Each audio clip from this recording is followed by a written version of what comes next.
Hot take, Lizardmen are boring.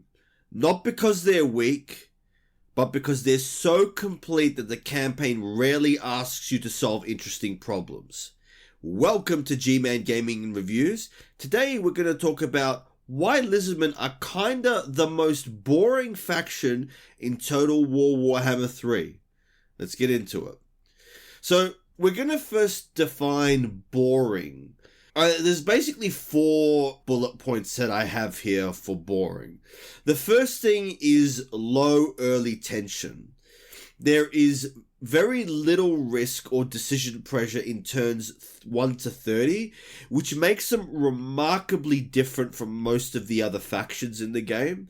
Most of the other factions have glaring weaknesses that you have to work around, especially in the early campaign, or you can, especially on higher difficulty levels, or you can get completely destroyed.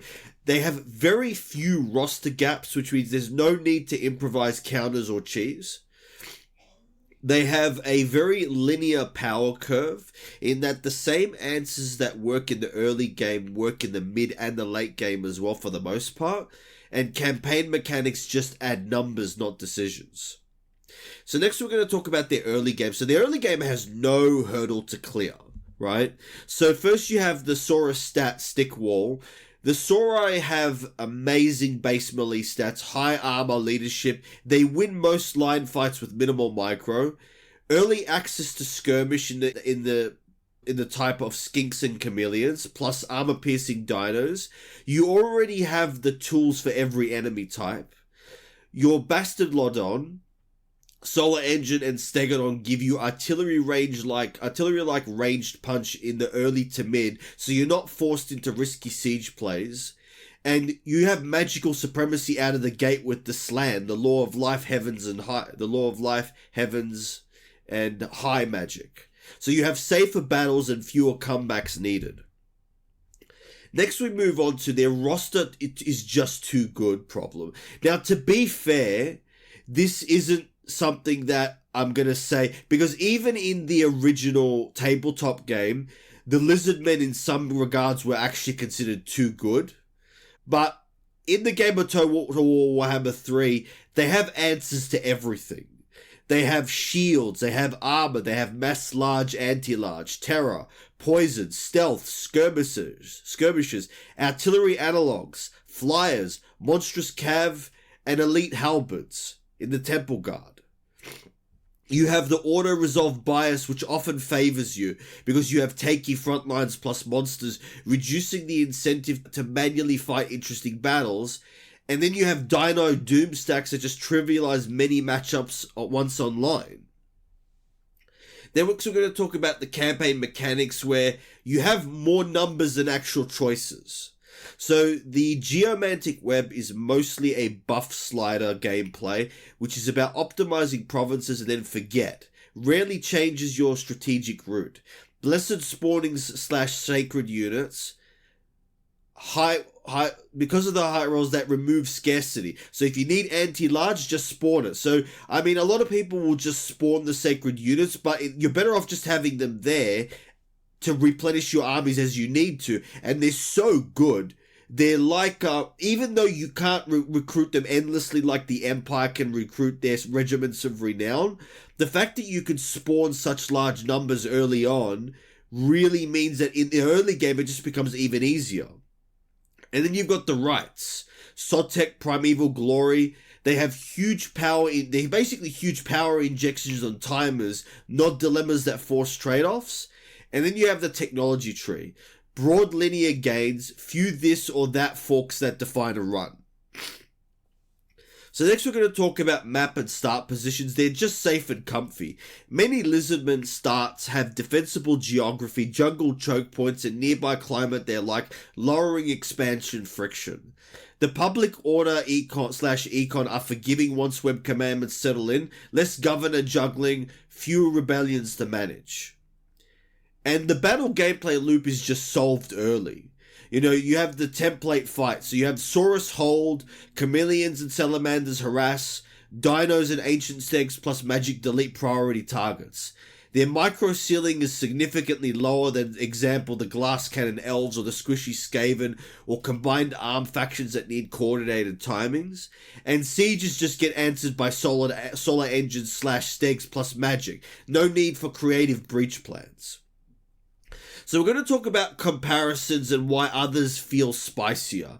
So first we have the Tomb Kings, where we have tight economy and army caps forced project choices. We have the Beastmen with the Herdstone AP mechanics push aggressive time box play. The Vampire Coast with gunline angles, ammo and summons making positioning puzzles every battle. The Skaven with fragile power spikes, food tech, and debt dilemmas. In fact, learning to play the Skaven was actually what was incredibly difficult, but one of the really most rewarding things that made the faction so fun, because their playstyle was so different, and you had to literally play to their strengths in order to win. Which, when I first encountered them, I thought they were crap, but they actually are a lot of fun. And then you have the Warriors of Chaos, who they have marked rosters and vassal juggling create divergent runs, but it's not just that. The rosters in the case of the Warriors of Chaos can be incredibly unique depending upon which lord you're playing to make the gameplay experience really different. So we'll talk about some counterpoints, to be fair. So there is a high skill ceiling exists with Skink kite and terror kiting and comet timings and multi-dino micro, right? There is subfaction variety. There's Mazda's Magic Spam and Kropgar's Monster Rush, and the Kai's Horde puzzle can feel different. And style matters. Some players enjoy the power fantasy of a rock-solid army that just works, right? So in order to make the Lizardmen interesting, some self-imposed spice, you could try a no Saurus challenge. So Skinks, dinos, chameleon ambush plays, no artillery analogs, no solar engine steg shooty, win sieges via maneuver / summons. Geomantic Web balls only expand along web nodes, route planning becomes a puzzle. Right restrictions use rites only on crisis / major wars. Theme lists, Sotek Poison Swarm, Cold One Cavalry focus, sacred spawning only. Manual every battle, decision threshold, ban auto resolve on field fights. Now, when we talk about counterpoints, one thing that I will say is, you may say, some people may say that the dwarfs are boring. And to be fair, they can be, but the dwarfs have one major weakness in that they have no cav. The dwarfs really, for the most part, have no fast-moving elements, which can actually mean that which is why they're not, the fact that even though the Lizardmen don't have the same amount of artillery and ranged units that the dwarfs have, the fact that they have cavalry units and flying monsters, not flying monsters, but they have dinos, means that they're a lot more well-rounded, because not having cavalry sucks, especially when you're trying to chase down fast-moving units, right? It just sucks. Closing take, the Lizardmen are boring because they're too complete. They have elite line units, monsters, pseudo-artillery, and top-tier magic compressed decision space. If you want to add drama, add constraints or pick a faction with sharper weaknesses. This was G-Man Gaming and Reviews episode on why the Lizardmen are boring. I'd love to hear your feedback / comments on this one. Do you agree? Do you disagree? Which faction do you think is the most boring? Which faction do you think is maybe the most fun? Love to hear your comments. This was G-Man Gaming and Reviews, signing off.